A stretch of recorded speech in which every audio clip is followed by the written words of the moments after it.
qui était complexe pendant l'écriture, c'était de faire payer les attentes, dépasser, que les enjeux successifs du scénario passent les uns après les autres, et que de tenir l'attention au fur et à mesure, et que ce soit à chaque fois pas la même chose qui emporte l'attention, mais de faire naviguer le film entre les différents genres. Et puis il y a aussi la question des personnages, c'est-à-dire que la psychologie des personnages m'intéresse pas trop. Ce qui m'intéresse, de rien savoir d'un bonhomme, et tout d'un coup, il a un problème et il réagit, quoi. Enfin, il trouve des solutions, et dans ces petits gestes, des décisions qu'il prend, les choix qu'il fait, j'apprends des choses sur lui.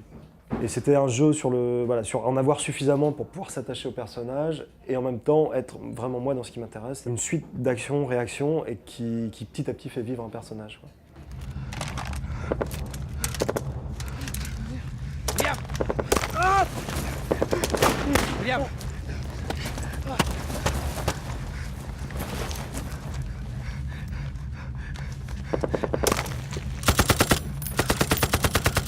T'as rien, c'est bon, t'as rien.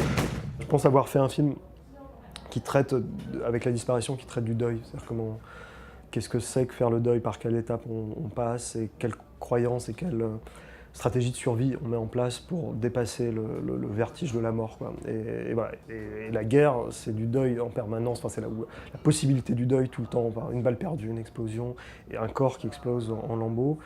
Et voilà, et les récits qui accompagnent ça, et les comment on fait, voilà, pour ramener les corps quand il ne reste plus rien, qu'est-ce qu'on met en terre et pourquoi. Voilà.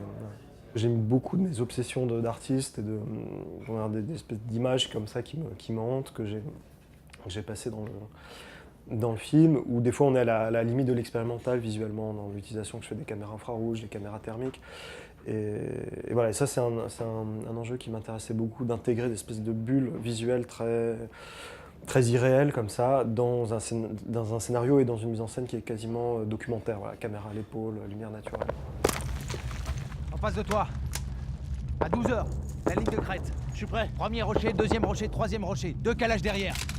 Maintenant. Tire plus à droite. Vas-y. Feu! On a travaillé pour les technologies infrarouges et thermiques avec des vrais, ou les jumelles, tous les points de vue jumelles. On a pris notre caméra et on l'a mis dans les viseurs ou dans les jumelles. C'est ça qui donne des fois un effet très curieux qu'on n'aurait jamais en utilisant des effets numériques, en fait, pour ce qu'on fait en général. Du coup, ça donne une espèce de halo, une profondeur de champ très bizarre, quelque chose qui devient assez vite surréel en grand, comme ça, dans l'écran.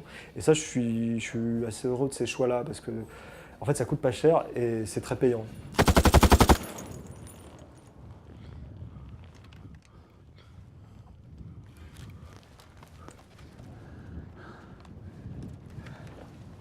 Il y a des comédiens pour qui j'avais écrit, que je connais depuis longtemps, comme Swan Arlo, on était à l'école ensemble.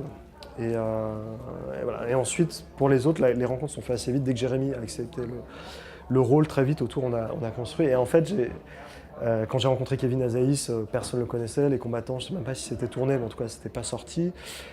Finnegan Oldfield, qui est dans le film de Thomas Bidguin, pareil, il avait fait juste un court-métrage.